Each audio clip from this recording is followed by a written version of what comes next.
Na naona reaction kuhusu vile nimependekeza kwamba hili pendekezo kutoka kwangu, ilitoka kwa wasimamizi wa timu ya Gor Mahia ambao walipendekeza kwamba hii mechi ichezwe tarehe 2 maeneo ya Homa Bay.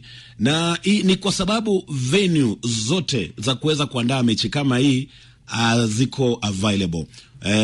Kasarani inafanywa ukarabati kwa sababu ya CHAN. Nyayo Stadium pia inafanywa ukarabati maeneo ya CHAN. Nimeona shabiki mmoja ameandika hapa, anasema Gidi, mimi naona hii game ya Gor na AFC icheze Gusii. Mbona wewe unasisitiza icheze Homa Bay? Ama ndio mkuwe na mashabiki wengi? Mimi ni Kennedy kutoka Ladimawe. Okay, ningependa kueleza Kennedy, na wewe ni mtu wa mpira. Vile umeandika hili inaonekana wewe ni mtu wa mpira. Kuna home team na kuna away team. Home team ndio huwa wanaamua venue.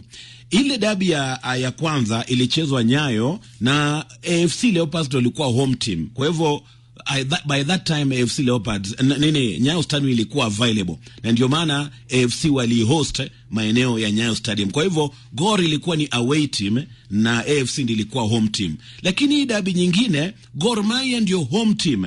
Kwa hivyo hao ndio wanaamua vile mambo inapangiliwa pale. Kwa hivyo hao ndio wanaamua venue. Kwa hivyo huwezi lazimisha Gor Mahia ambao ni home team kupeleka mechi yao away pale Gusii Stadium, ilhali Homa Bay kwa available na pale ndio home team. Actually unajua hii Gor Mahia ni jina ya Gor Mahia imetoka Homa Bay County. Unaelewa hiyo?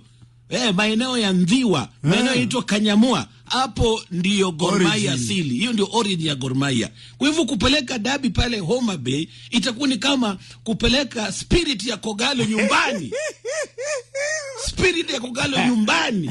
Gidi. Na ndio maana hii mechi inafaa ichezwe Homa Bay because that is the only viable stadium ambayo iko available.